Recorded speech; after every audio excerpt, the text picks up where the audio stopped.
rekan-rekan.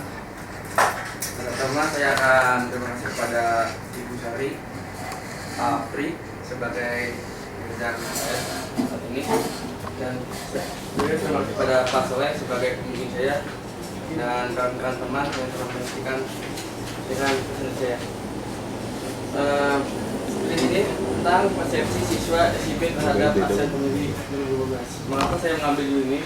Karena belakangan ini pemberitaan tentang ASEAN Community sangat mengumumi, dan hal ini bisa sangat menarik bagi saya untuk meneliti tentang seberapa besarkah persepsi siswa SIP tentang ASEAN Community 2015.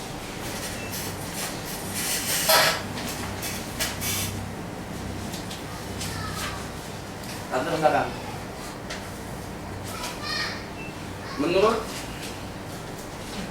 Menurut UNDP, United Nations Development Program, bahwa Indonesia menempati posisi ke-6 dalam Human Development Index.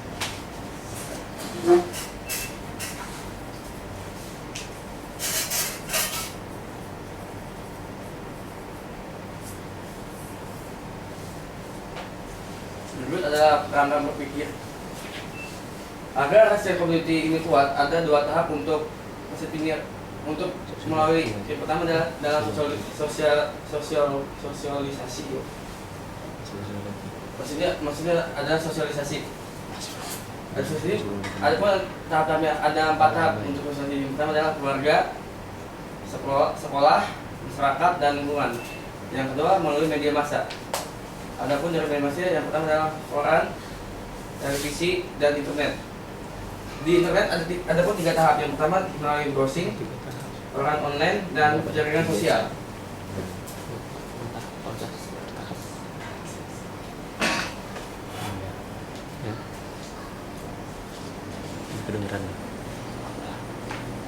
Rumusan masalah. Dalam ini ada 3 rumus masalah. Yang pertama adalah bagaimana persepsi siswa SIB terhadap ASEAN Community 2015. Itu yang pertama. Yang kedua, bagaimana persepsi siswa atau siswi SIB dibentuk. Dan yang terakhir adalah apa manfaat ASEAN Community 2015 bagi siswa siswi SIB. Dalam pertanyaan ini akan dijawab nanti dalam pembahasan masalah.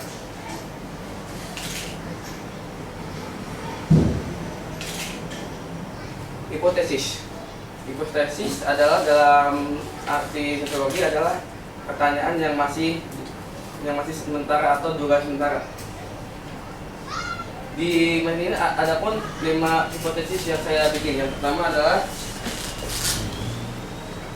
jika sosialisasi di keluarga dilaksanakan, maka persepsi akan baik. Itu yang pertama. Yang kedua,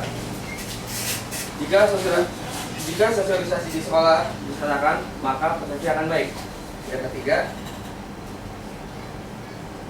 jika sosialisasi di masyarakat dilaksanakan, maka persepsi akan baik.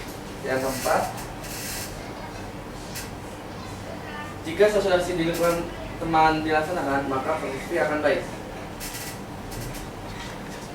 Yang terakhir, jika pemberitaan media massa sering dilaksanakan, maka persepsi akan baik pula. Itu adalah hipotesisnya. Yang berikutnya adalah metode penelitian. Dalam metode penelitian ini saya merangkum 3 metode. Yang pertama,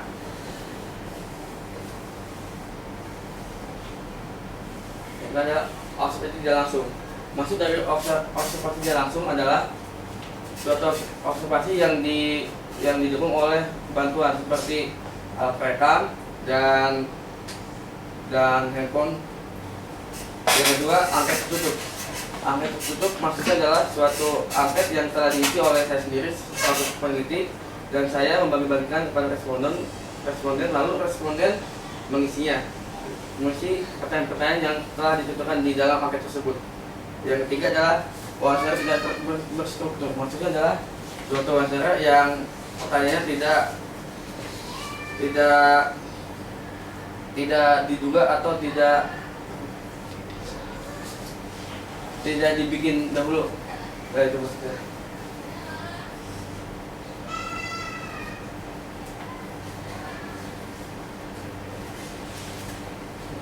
Oh.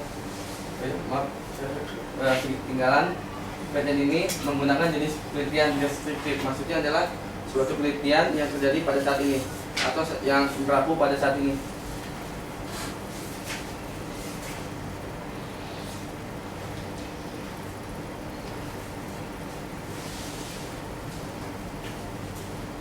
Pengolahan data.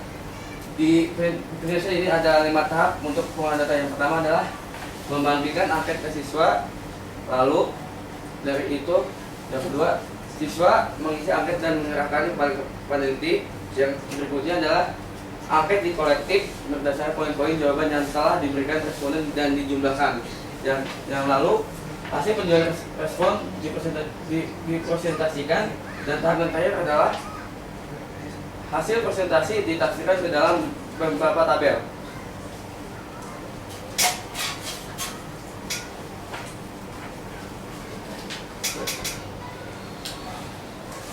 Berikut adalah tabel-tabel yang telah saya rangkum karena tabel ini sangat mempengaruhi dalam penelitian saya.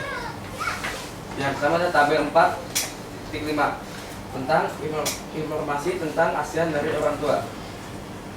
Menurut tabel ini bahwa orang tua maksudnya bahwa orang tua telah memberikan informasi kepada anaknya sebanyak 3 kali. Dan adapun yang lain adalah 36% bahwa orang tua tidak pernah memberi informasi kepada anaknya.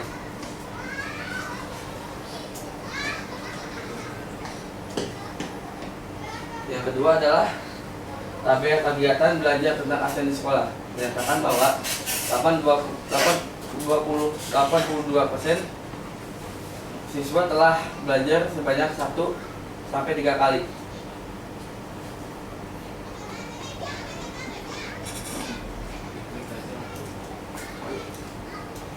Tabel berikutnya adalah informasi tentang ASEAN Community 2015 di lingkungan masyarakat. Tabel ini sangat berbalik dari kenyataan, karena lingkungan masyarakat kita tidak peduli tentang ASEAN Community. Contohnya bahwa 54% masyarakat tidak pernah memberikan informasi pada siswa-siswi.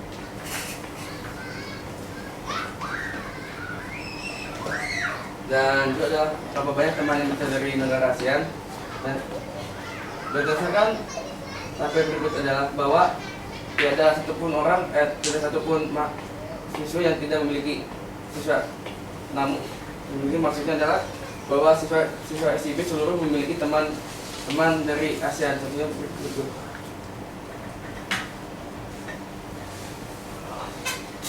Berikut adalah tabel tentang informasi tentang ASEAN Community dari media massa. Dalam hal ini, tabel ini menyatakan bahwa 46% responden telah mengetahui ASEAN Community dari media massa sebanyak 1-3 kali.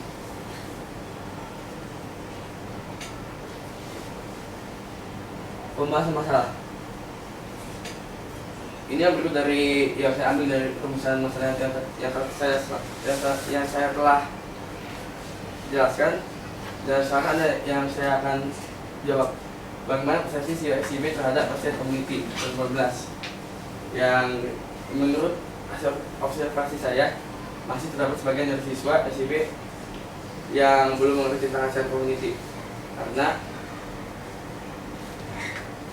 SIB jarang atau tidak pernah melihat koran atau berita tentang ASEAN Community dari televisi. Dan yang berikutnya kurangnya informasi dari sekolah tentang ASEAN Community 2015. Dan yang berikut adalah sekolah belum dapat mengoptimalkan fungsi wali kelas atau sebagai motivator masa depan siswanya.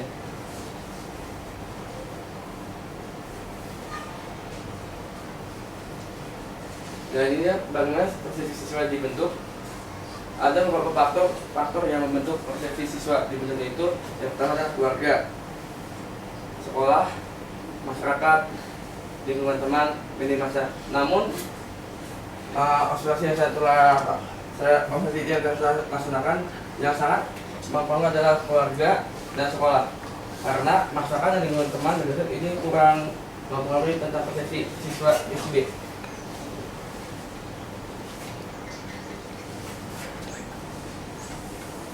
Apa manfaat yang didapat bagi siswa apabila memahami tentang ASEAN? Tentu saja siswa SIB tidak takut akan bersaing kelak dalam hal